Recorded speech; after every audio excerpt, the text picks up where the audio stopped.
Good morning, friends. Today we are going to learn something about indices. So you know that these series that we have taken are actually for the revision purpose. So indices is not the part that we are going to learn, but we are just revising the concept. Because from indices we are going to learn about logarithm. That is the part of our syllabus. So what indices are? Basically you know this thing already. So suppose I have 2 to the power 2, then what it mean? It mean I need to write 2 times 2 with multiplication sign, right? Similarly, if I have 3 to the power 3, then it's mean 3 I need to write 3 times, multiply by 3.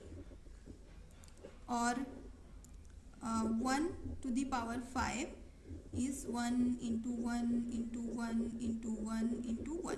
5 times I need to write 1. So this compact form is called indices.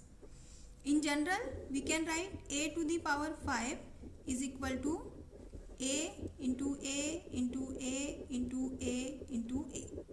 1, 2, 3, 4, 5. This is called base and this is called power. Okay, clear? So this is called the or this is also called exponential form or indices.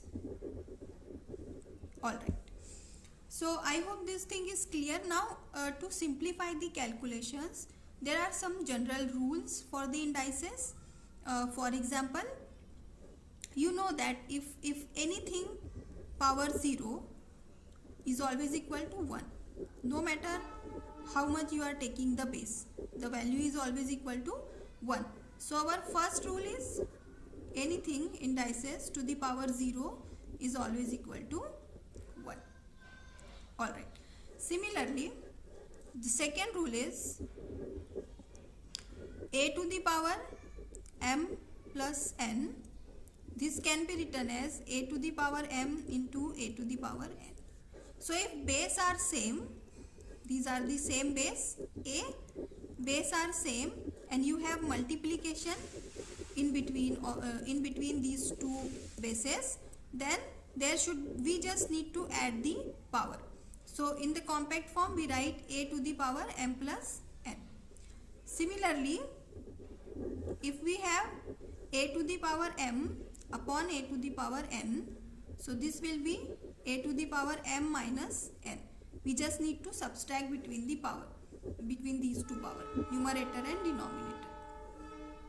One more rule, that is we can say fourth rule is, so suppose we have a to the power minus n, so this minus sign can be written as 1 upon a to the power n. Or similarly, if you have 1 upon a to the power minus n, then you can write it as a to the power n. Okay. So this actually simplify the calculations. Basically, I just want to revise these things. These you already know. To solve some more problem, I will upload a assignment and you just go and solve it. So the basic thing, I just want you to remember the definition of indices, what is the power and what is the base. So basically a to the power m is the compact form or is the indices, which mean you need to multiply a up to m times. Simple.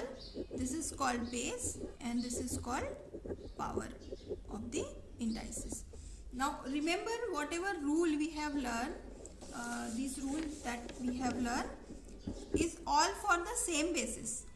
The rule is the base should be same. If the base are different, then we cannot write this compact form or we cannot apply this formula. Okay. So if you have any kind of doubt, just ask me in the chat or in the comment, and we are fine. Then next we are going to start about the logarithm. Okay. Have a nice day. Bye.